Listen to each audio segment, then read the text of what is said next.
Yo tuve la suerte, sí, gané una beca, me fui a estudiar a Chile, a hacer una maestría y uno de los profesores era Carlos Marx, y no fue con suerte, la provoqué a la suerte.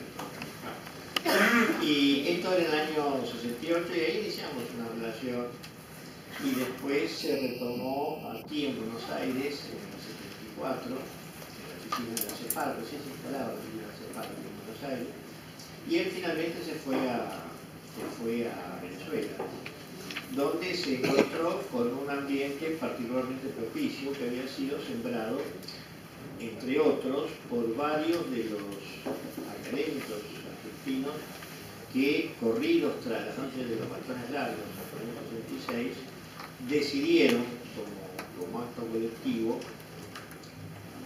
salir de Argentina, pero no salir de América Latina. Y en esa coyuntura de los años 66, 67, 68, encontraron un buen clima en Venezuela y en la Universidad Central de Venezuela. Por otro lado, todo el trabajo de Carlos Marx, aún el anterior a su involucramiento directo en la política chilena, fue, como se dijo aquí, presidente del Banco Central, y era economista, presidente del Banco Central y después ministro de Economía. Se inscribe en un clima y es un clima de la tremenda confianza que se tenía por los gobiernos reformistas, progres de América Latina en la planificación. La planificación era, era la aspirina que te resolvía gran parte de los problemas.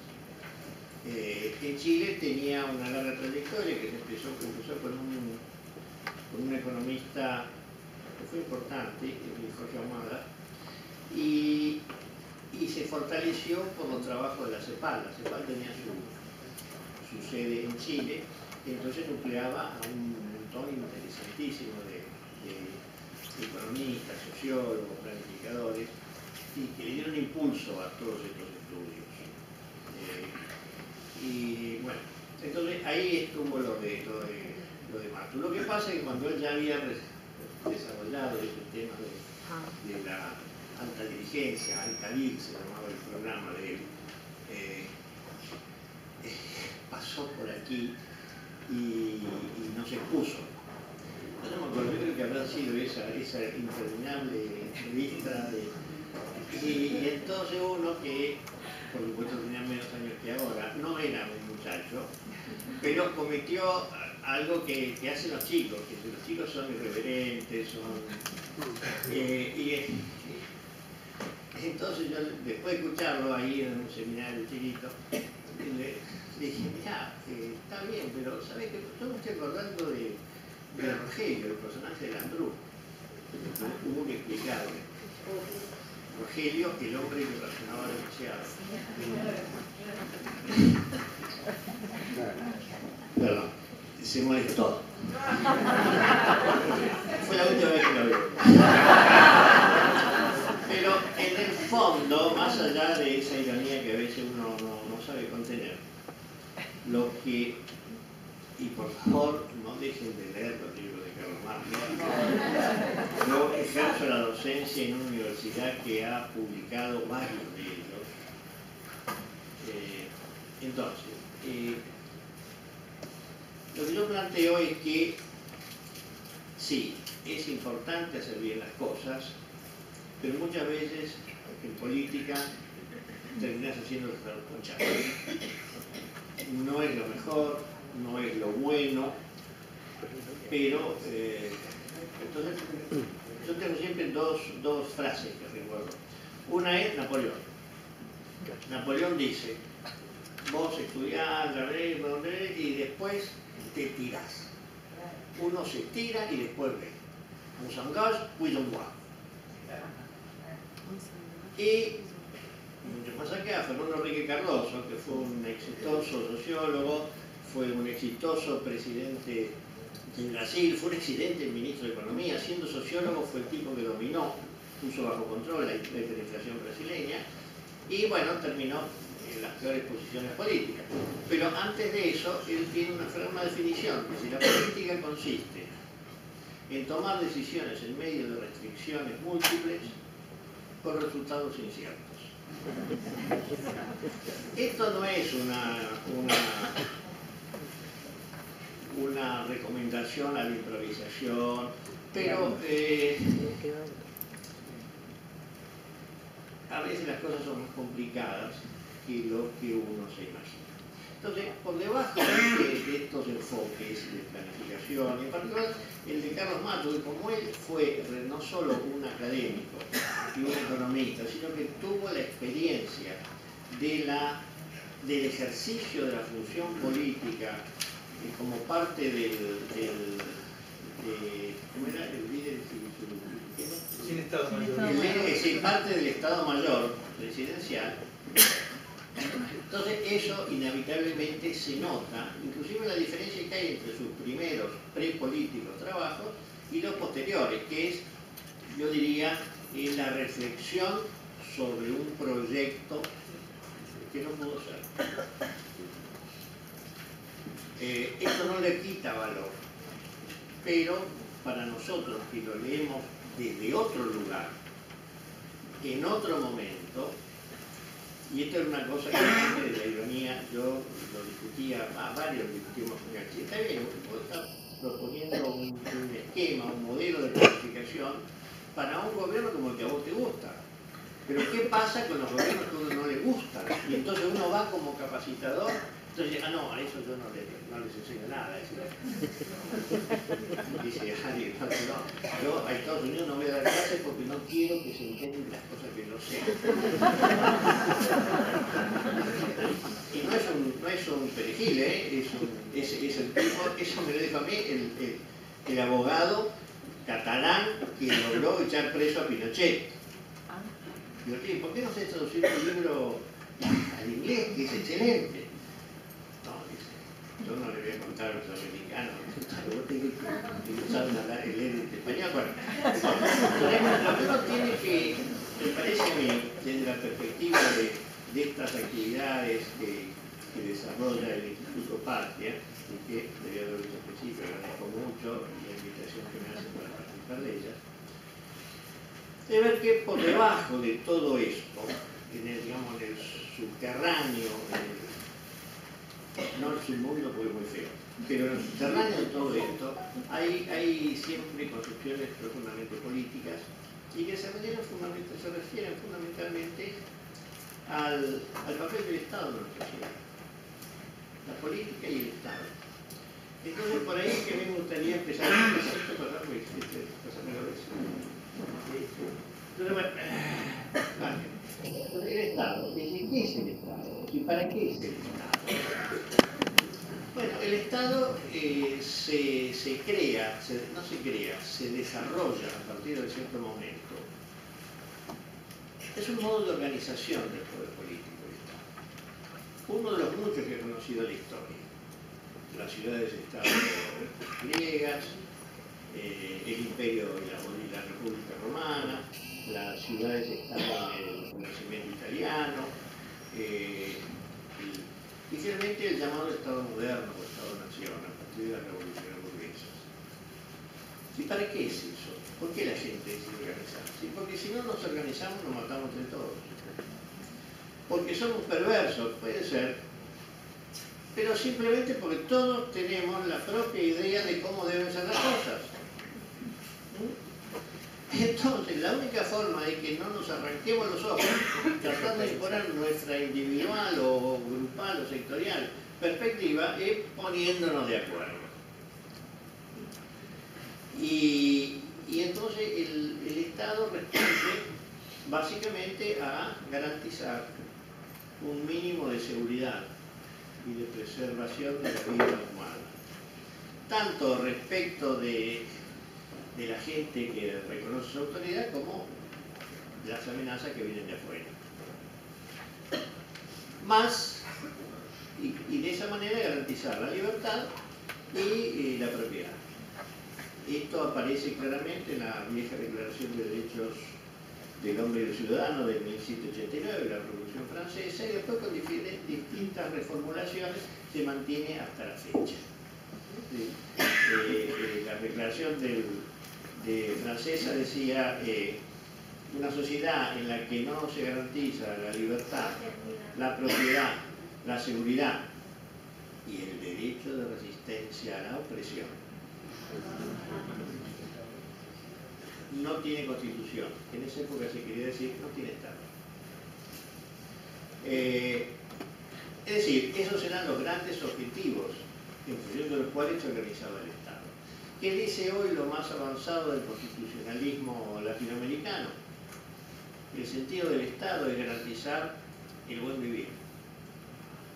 O, como dice la Constitución ecuatoriana, de la cual ya los ecuatorianos se están olvidando, el summa pausae. Pero eso también lo decía la filosofía política clásica griega. ¿Sí? La polis, el Estado de aquella época, dice Aristóteles, se ha creado no solo para que la gente viva junta, sino para que viva bien. Es decir, el bienestar, el bien común, la justicia social. Entonces, a lo largo de las épocas hay un gran consenso respecto de que el Estado tiene que ver con eso, con ciertas ideas, ciertos proyectos en los cuales influye no solo la trayectoria de los que impulsan ese proceso, no solo sus intereses, sino también las ideas dominantes en los distintos momentos en la sociedad. En la configuración neoliberal del Estado argentino influyeron sin duda los intereses de ciertos sectores de la sociedad, su modalidad de vinculación con fuerzas políticas y económicas internacionales, pero también ciertos desarrollos teóricos, doctrinarios, que fueron transmitidos, difundidos a través de las universidades, de las publicaciones académicas, de los medios de comunicación más importantes, etc. Entonces, en función de todo eso aparece el Estado neoliberal de los 90. Bueno, ahora sí. ¿Qué es el Estado? El Estado es básicamente, presenta tres grandes dimensiones. Por un lado, el Estado es una institucionalización de relaciones de poder. Es una estructura de poder, es una estructura de mando y de obediencia. Eso no solamente es poder coactivo, es decir, la policía, los tribunales, la gendarmería, el servicio penitenciario, las cárceles, los jueces, no. Eso también tiene que ver con una capacidad de convencimiento y de convicción que se desarrolla en la población que debe obedecer esos mandatos. Porque si no, el poder político sería exactamente igual al poder militar. La diferencia del poder político y el poder militar define los conflictos, matando o derrotando al enemigo. El poder político convenciendo. Y si no convence, fracasa. Porque en realidad la relación de poder político es una relación entre dos partes, digamos. El que manda y el que obedece. Si no hay obediencia, no hay mando. Si puede haber un energúmeno que pega gritos, pero no se traba la relación de poder. Entonces el Estado es eso, esa relación de poder institucionaliza. Lo cual tiene algunas ventajas, porque despersonaliza, en principio, o en buena medida, el ejercicio del poder. Si uno no paga impuestos porque Macri dice que hay que pagar impuestos, sino que paga impuestos porque uno está convencido que alguien tiene que financiar el Estado. Podemos estar de acuerdo si se financia bien o se financia mal con este sistema tributario, pero alguien tiene que pagar. Entonces tratemos de que paguemos de la manera más justa posible. Entonces, si todos decidimos no pagar, como hicieron los norteamericanos, dejaron de pagar el impuesto al TEN en 776 y gracias a que por culpa de eso se convirtió en un país independiente. Ese fue el inicio de una guerra de independencia. Pero ese poder existe en sus efectos. Y ahí entra toda la problemática de la gestión y la administración. Es decir, ese poder se expresa en un sistema de organismos, procedimientos, recursos financieros, humanos, tecnológicos, etc., son a los cuales se ha dedicado tanto y tan inspiradamente Carlos Marx. Entonces sí, ahí hay un tema específico. ¿Cómo hacemos para que ese proyecto de libertad, ojo, ahora está diciendo, no, la propiedad, no, sí, lo que los constitucionalistas llamaban la propiedad, es la propiedad personal, la propiedad de la lapicera, no me vas a socializar esta lapicera.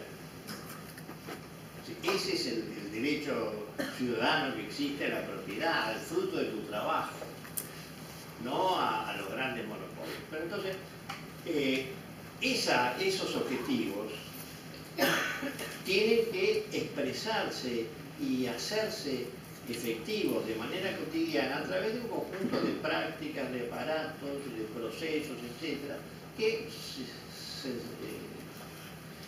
resumidamente podemos denominar simplemente la gestión, la administración. Y tenemos una tercera, ahora vamos a ver la gestión. El tema que dice identidades, que es la dimensión cultural del Estado.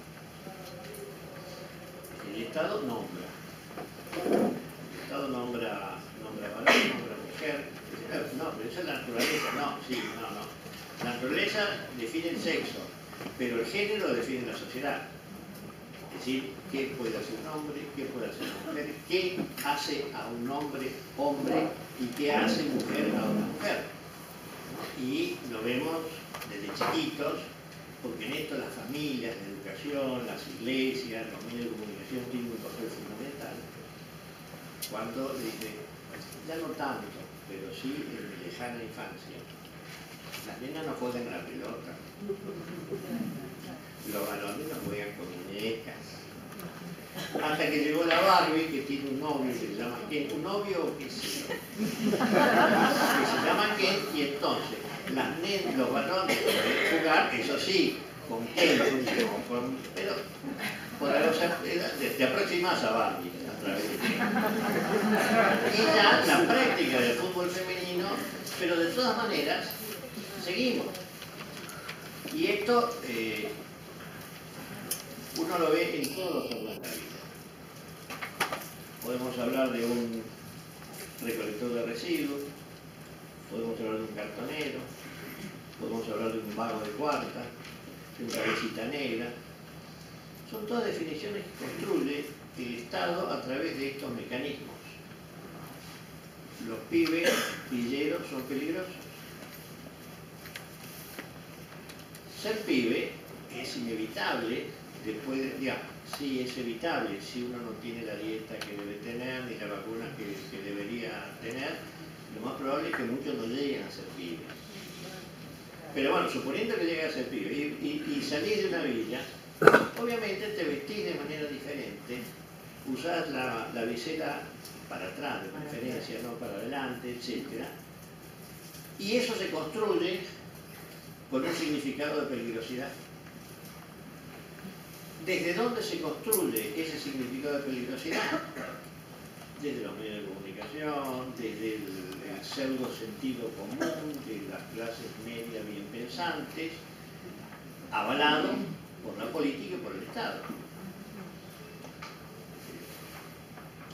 Es muy difícil que ahora aún saliendo de aquí, 3 policías a mí me pidan el documento. Porque yo soy blanco, porque me he visto como me he visto, pero a quien no es blanco, o no es tan blanco, o digamos, yo tengo un hijo que no es blanco, no se parece a mí, pero es mío. Mi hijo es negro, la mamá de mi hijo es negra. Y aquí es una mosca en la leche, como siempre. Y más de una vez le han pedido lo recoger. Y alguna vez se armó una podrida porque dije, no, un momentito. Pídamelos a mí también primero. No, que no, señor. No, me los pide a mí, usted se los pide a él porque él es negro. No, venga, se armó una trifulca.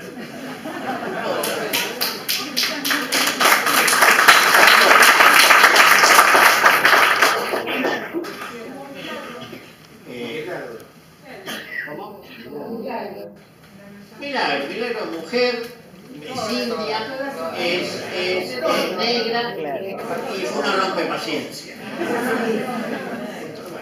Entonces, eso es lo que más claro. Ahora volvamos al tema de la gestión. A ver qué es lo que sigue. Ah, bueno. Pasamos a esto, sí, que estamos explicando.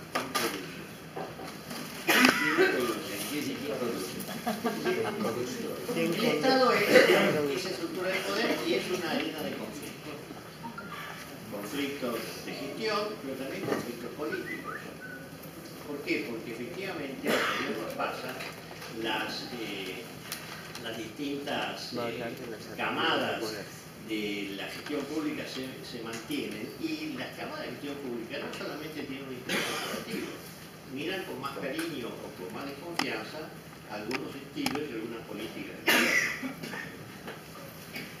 Entonces, el tema fundamental es cuáles son los objetivos de esa construcción.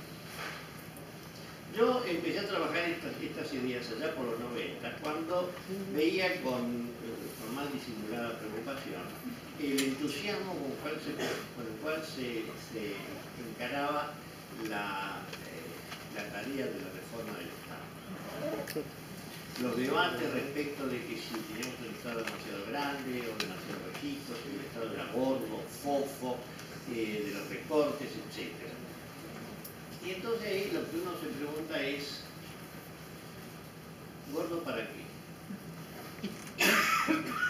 ¿Demasiado personal para qué?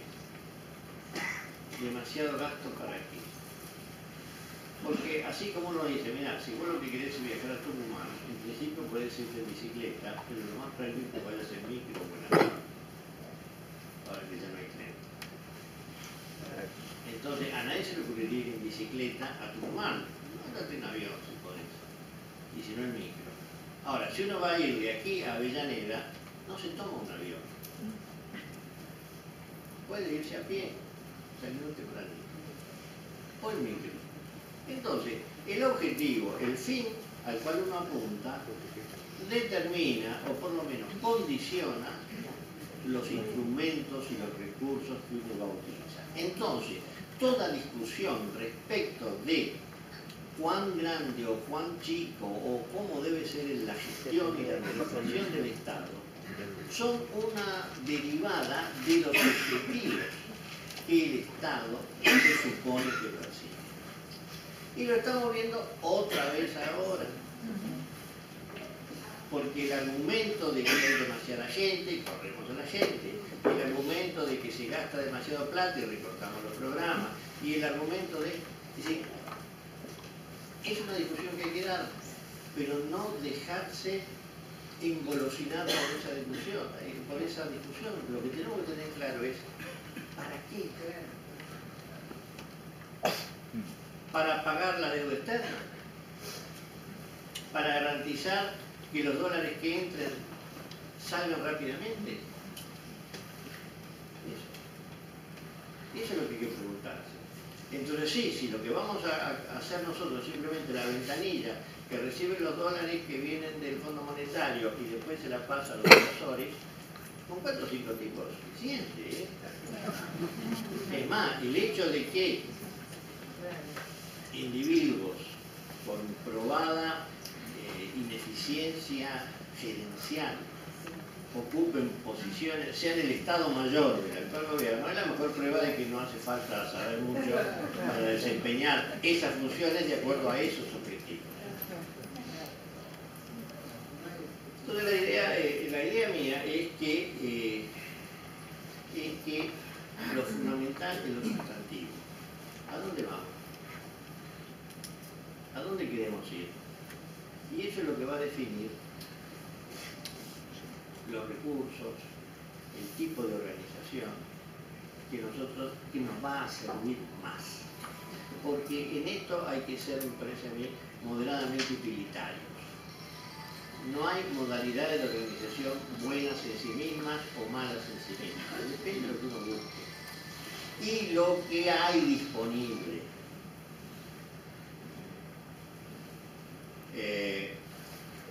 Cuando se invierte esta perspectiva, tenemos los grandes dolores de cabeza que hemos tenido en la década del 90 y que estamos teniendo ahora. Por eso digo, no equivocarse, el ajuste económico es la reforma del Estado. Es decir, es la priorización de objetivos económicos financieros, priorizar ni siquiera la rentabilidad del capital en términos generales, sino la rentabilidad del sector financiero, a expensas inclusive del capital productivo, y subordinando todo lo demás a ese objetivo. Esto tampoco es nuevo, esto lo percibimos en la década del 80, con el famoso Plan Baker y después en los años 90, con la pirueta que finalmente hizo el gobierno de la Alianza de la Rúa-Cavallo.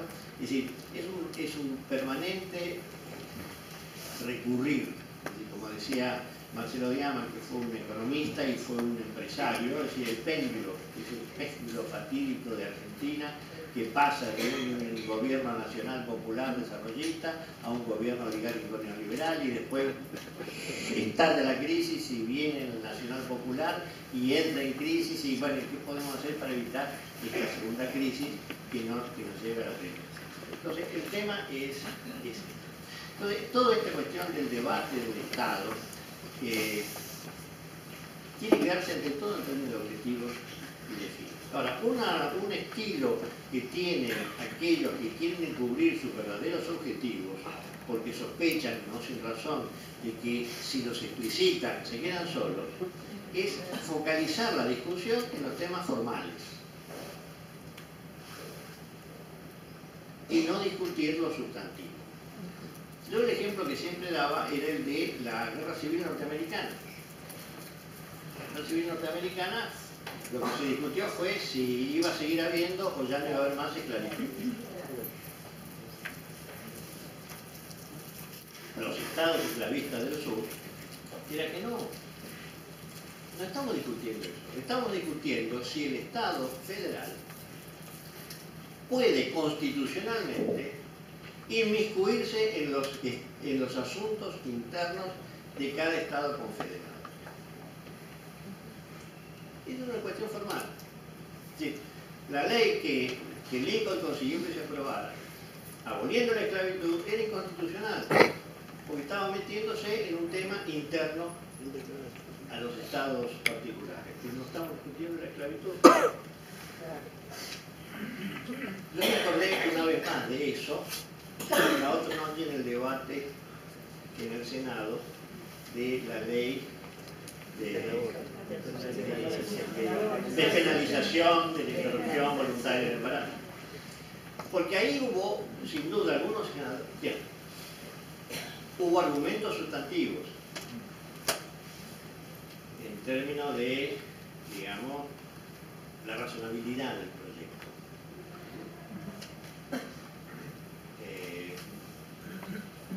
Y enfrente, o en oposición al proyecto, hubo argumentos confesionales que son sustantivamente inadmisibles, porque este, con todas sus limitaciones, es un Estado laico. Pero hubo mucho de argumentación formal para encubrir la oposición sustantiva. Por ejemplo, creo que fue Mayans, que planteó que el proyecto era inconstitucional. No, Rodríguez Sá. No, Rodríguez Sá mezcló las dos cosas. Era Rodríguez Sá, déjeme terminar. Después hacemos eco, pero déjeme terminar. Es decir, Mayans lo que planteó la inconstitucionalidad, porque de acuerdo a nuestra Constitución, los temas de salud pública son atributo originario de la provincia. Entonces, ojo, miren, porque los que están enfrente a lo que a nosotros nos gusta no son tontos, no son brutos. Porque a veces la reacción, sobre todo del mundo de nuestro militante, estos son unos brutos, unos burros. No, burros no son. Ningún burro llega a senador de la nación. Chorro, asesino, puede ser. Entonces, bueno, no es que este es un tema de salud pública. Bueno, ¿saben qué pasa? la salud, la seguridad y la educación son competencia originaria de la provincia. Esto es... Ah, morir, claro. Bueno, está. Otro argumento farisaico, digamos. Pinedo, que esa noche pasó a ser el gran estratega constitucional. Dice, no, miren, aquí están los tratados internacionales. Y los tratados internacionales están por encima de la Constitución, cosa que está discutida. Pero no importa. Y el pacto de San José de Costa Rica dice que la vida comienza en la Concepción. Nadie le dijo, a ver, Federico, México es signatario del pacto de San José de Costa Rica. Y en México existe una norma como la que nosotros queremos aprobar. En Panamá, que es signatario del tratado. Entonces, y nadie va a denunciar a México, ni a Panamá menos, que es donde tenemos la plata.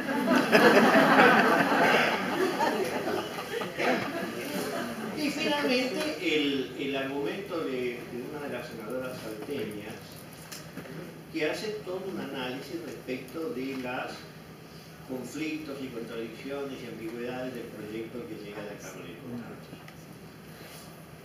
De nuevo, la cosa formal, para no tener que decir, mire, yo estoy en contra, pues estoy... Bueno, pasó lo que pasó, en definitiva el problema sigue existiendo. Pero a lo que voy es que esta preferencia por la discusión formal, por la discusión sobre lo instrumental, en realidad para lo que sirve es para ocultar que en realidad no estamos de acuerdo con lo sustantivo, pero al mismo tiempo sospechamos que hay muchos que sí están de acuerdo, que están opuestos al sustantivo y que por lo tanto hay que tratar de disimular nuestra verdadera posición. Y finalmente, bueno, pues tenemos esto del Estado como cultura. Si todo esto configura esta tercera dimensión del Estado, que es la cultura, que tiene que ver con el sentimiento que tiene la población de que el Estado que existe es de... Y es lo que convierte a la política en un arte tan particular, porque aún para ejercer el poder de una manera dirigido fundamentalmente hacia ciertos sectores sociales, es necesario que el poder se ejerza contemplando algunas de las reivindicaciones de los sectores que no son de ninguna manera los que detentan el poder. El Estado, para ser eficaz, tiene que ser Estado de todos y todas, aunque sea de todos y todas así, más de unos que de otras. Hay un autor inglés, investigador, que dice, si un Estado no existe en el alma o en la mente de su pueblo, ningún ejercicio lógico será capaz de traerlo a la vida. Entonces, el planteo que yo digo que debe ser complementario a lo de mi insigne tocayo chileno, es que es a partir de este tipo de consideraciones que el debate sobre la planificación, la programación, el modo de organización, de la gestión, etc., debe llevarse a cabo. Y es lo que lo convierte en realidad. Yo se lo planteaba un día, una vuelta, a un colega. Estoy enojado con él hoy y desde ayer y no lo voy a nombrar. Se vanagloriaba de las innovaciones que hemos introducido. Esto en los años, no me acuerdo, eran los años fines de los 90, principios del 2000. Las innovaciones que hemos introducido en el sistema tributario. Ahora todo necesita ir a hacer fila a la DGI o a la FIP. Usted lo puede hacer cómodamente desde su casa.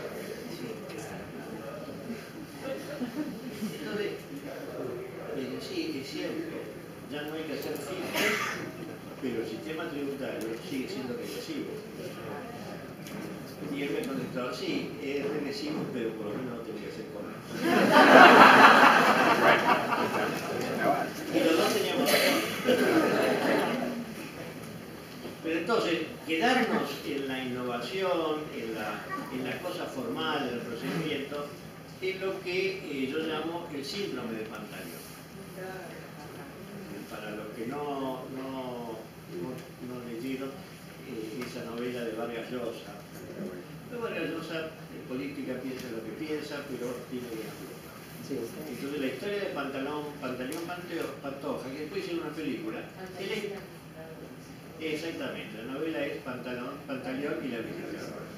Si no la leyeron todo, ahorro tiempo y no me cuento. Entonces el hecho es lo siguiente, Pantaleón era un capitán del ejército peruano y lo mandan allá a un destacamento de la Amazonía a administrar un servicio de prestaciones sexuales.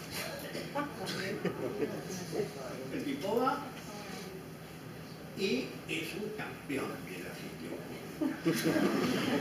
El tipo organiza todo, es una ecuación de costo-beneficio, el problema es que termina enredado con una de las muchachas, y entonces, bueno, es muy gracioso porque después ya aparece, un día aparece allá en el medio de la selva la suegra y la mujer de él, y bueno.